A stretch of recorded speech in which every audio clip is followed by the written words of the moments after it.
మాజీ డీఎస్పీ ప్రణీత్ రావు phone tapping కేసులో తవ్వే కొద్ది కొత్త విషయాలు వెలుగు చూస్తున్నాయి. ఈ కేసులో తాజాగా భూపాలపల్లి అడిషనల్ ఎస్పీ భుజంగరావును దర్యాప్తు అధికారులు అదుపులోకి తీసుకున్నారు.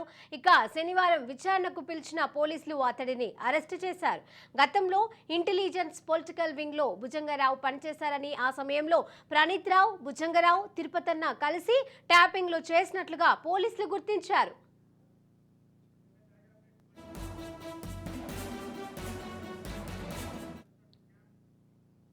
ఇక మాజీ డీఎస్పీ ప్రణీత్ రావు ఫోన్ ట్యాపింగ్ కేసులో తవ్వే కొద్ది కొత్త విషయాలు వెలుగు చూస్తున్నాయి. ఇక ఇదే అంశానికి సంబంధించి తాజా అప్డేట్స్ మా పొలిటికల్ ఎడిటర్ అరవింద్ అందజేస్తారు లైవ్ ద్వారా. శిరీష, మొత్తం మీద మరొక వికెట్ పడింది ఈ విషయంలో. ప్రణీత్ రావు విషయంలో మొదటి నుంచి మనం చెప్తున్నట్లుగానే భుజంగరావు, ప్రభాకర్ రావు వీళ్ళకి సంబంధించినటువంటి వ్యవహారం, వీళ్ళందరి పాత్రకి సంబంధించి మొదటి నుంచి మనం చెప్పినటువంటి అంశాలే ఈరోజు మరోసారి రుజువైంది.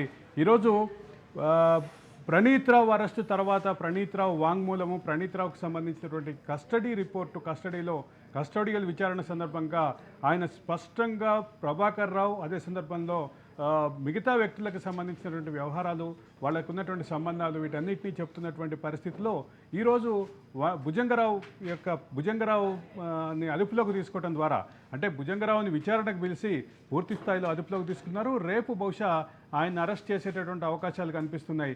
దీనికి సంబంధించినటువంటి పూర్తి సమాచారం ఇంకా రావాల్సి ఉంది.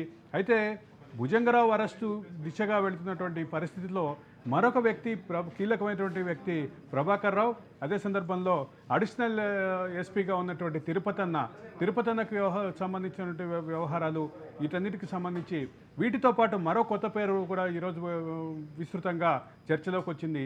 అదే రాధాకిషన్ రావుకు సంబంధించినటువంటి అంశం. టాస్క్ ఫోర్స్ అడిషనల్ డీసీపీగా ఉన్నటువంటి గతంలో పనిచేసినటువంటి రాధాకిషన్ రావు వ్యవహారం ఈరోజు మళ్ళీ చర్చలోకి వచ్చింది. రాధాకిషన్ రావు వ్యవహారం సీరియస్గా ఈరోజు చర్చలోకి వచ్చింది. అయితే ఇక్కడ ప్రధానంగా గమనించాల్సింది ఏంటంటే, దీంట్లో ఈ రాధాకిషన్ రావు, మన ఐజీగా పనిచేసినటువంటి ప్రభాకర్ రావు, వీళ్ళిద్దరికీ సంబంధించినటువంటి ఆచూకీ ఇంకా దొరకలేదని చెప్తున్నారు. వీళ్ళిద్దరూ అమెరికా వెళ్ళిపోయారనేది ప్రధానంగా ఉన్నటువంటి సమాచారం. అయితే ఇప్పుడు మొదలైనటువంటి భుజంగరావు అదుపులోకి తీసుకోవటం ద్వారా ఒక క్లియర్ కట్ ఇండికేషన్ అయితే ఇచ్చినటువంటి పరిస్థితే ఉంది సురీష.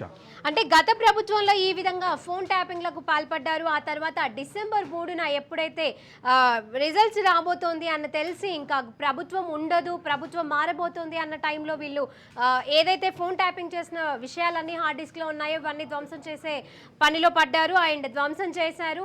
ఒక్కొక్కటి కూడా సర్వర్లను ఏర్పాట్లు చేశారు. సర్వర్ల వెనకాల కూడా బీఆర్ఎస్ నేతలు ఉన్నట్లుగా తెలుస్తోంది. మరి దీనికి సంబంధించిన అప్డేట్స్.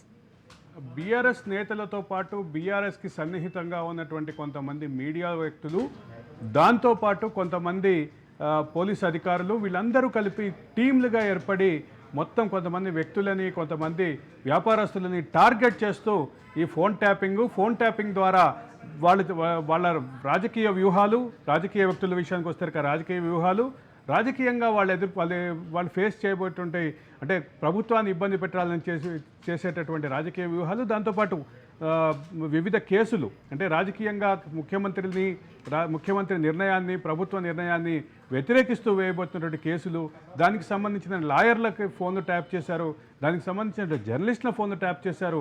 ఇట్లా రకరకాల ఫోన్ల ట్యాపింగ్కి సంబంధించినటువంటి విస్తృతమైనటువంటి నెట్వర్క్లో ప్రధానమైనటువంటి భాగస్వాములు, ఈ నెట్వర్క్లో ప్రధానమైనటువంటి కారకులైనటువంటి భుజంగరావు చుట్టూ ఇన్ని వివాదాలు జరుగుతున్నటువంటి నేపథ్యంలో, భుజంగరావు గతంలో ఎస్ఐబి పొలిటికల్ వింగ్లో ఏసీపీగా పనిచేశారు. ఆ తర్వాత ప్రమోషన్ మీద అడిషనల్ ఎస్పీగా ఇప్పుడు భూపాలపల్లి జిల్లాలో పనిచేసినటువంటి పరిస్థితి ఉంది. ఈ నియోజకవర్గంలో ఈ భూపాలపల్లికి సంబంధించినటువంటి వ్యవహారంలో కూడా ఆయన మీద రకరకాల ఆరోపణలు ఉన్నాయి.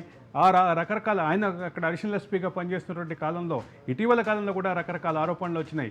కాబట్టి ఈ మొత్తం వివాదంలో కీలకమైనటువంటి వ్యక్తి భుజంగరావు అయితే, భుజంగరావుకి సహకరించినటువంటి మిగతా వ్యక్తులు, అడిషనల్ ఎస్పీలు, సిఐలు, అంటే ఏ స్థాయిలో ఉందంటే ఇప్పుడు చివరికి ఎస్ఐబిలో ఆ టైంలో పనిచేసినటువంటి కానిస్టేబుల్ని కూడా విచారణ చేయాల్సినటువంటి పరిస్థితి వచ్చింది.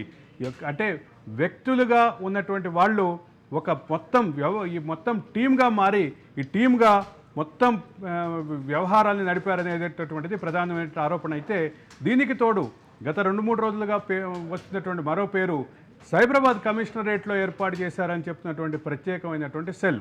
ఈ ప్రత్యేకమైనటువంటి సెల్ ద్వారా జరిగినటువంటి మానిటరింగు అంటే మొత్తం తెలంగాణకి ఆదాయపరంగా గుండెకాయ లాంటి సైబరాబాద్ కమిషనరేట్ పరిధి, ఆ పరిధిలో జరిగేటటువంటి వ్యవహారాల్ని వీటన్నిటిని ట్రాక్ చేసి వీటన్నిటిని ట్రేస్ చేసి ఆ రకంగా వ్యవహారాల్ని, నగదు వ్యవహారాల్ని, అదే సందర్భంలో వ్యాపార వ్యవహారాల్ని ముందే తెలుసుకుని రెండు వైపుల వాళ్ళని బెదిరించినటువంటి పరిస్థితులు కూడా దానికి సంబంధించినటువంటి నిదర్శనాలు కూడా కనిపించినాయి. ఆ రకమైనటువంటి బాధితులు కొంతమంది ఇప్పటికే వివిధ స్థాయిల్లో ఉన్నటువంటి బాధితులు ఇప్పటికే పంజాగుట్ట పోలీసుల్ని ఆశ్రయించారు. ఈ వ్యవహారం ఇంకా అవుతున్నటువంటి పరిస్థితుల్లో దీనికి సంబంధించినటువంటి సమాచారం ఇంకా వస్తూ ఉంది. ఇప్పుడు ఈరోజు పూర్తి స్థాయిలో కస్టడీ అయిపోతున్నటువంటి పరిస్థితుల్లో ఈ విషయంలో ఏ రకమైనటువంటి నిర్ణయం తీసుకుంటారు, ఎటువైపు వెళ్తుంది అనేది ఆసక్తికరంగా మారింది శిరీష. అలాగే ఇంటెలిజెన్స్ మాజీ చీఫ్ ప్రభాకర్ రావుకి లుకౌట్ నోటీసులు జారీ చేసినట్లుగా కూడా తెలుస్తుంది. దీనిపైన తాజా అప్డేట్స్.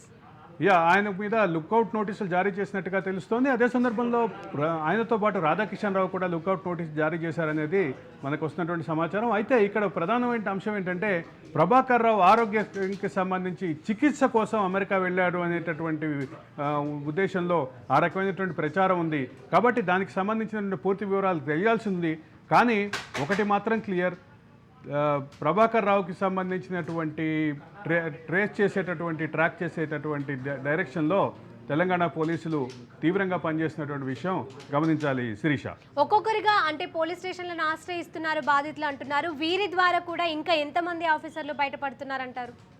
ఇప్పటి వరకు నాకు తెలిసిన సమాచారం ప్రకారం 8 మంది బాధితులు ప్రత్యక్షంగా పంజాగుట్ట పోలీసుల్ని ఆశ్రయించారు. పంజాగుట్ట పోలీసులను ఆశ్రయించే క్రమంలో వాళ్ళు చెప్తున్నటువంటి ప్రధానమైనటువంటి ఆరోపణ భుజంగరావు అండ్ ప్రభాకర్ రావు మీద. ప్రభాకర్ రావు, భుజంగరావు ఫేసింగ్గా ఉండి ప్రణీత్ రావు తోటి మొత్తం నెట్వర్క్ చేయించారు అనేది ప్రధానమైనటువంటి ఆరోపణ.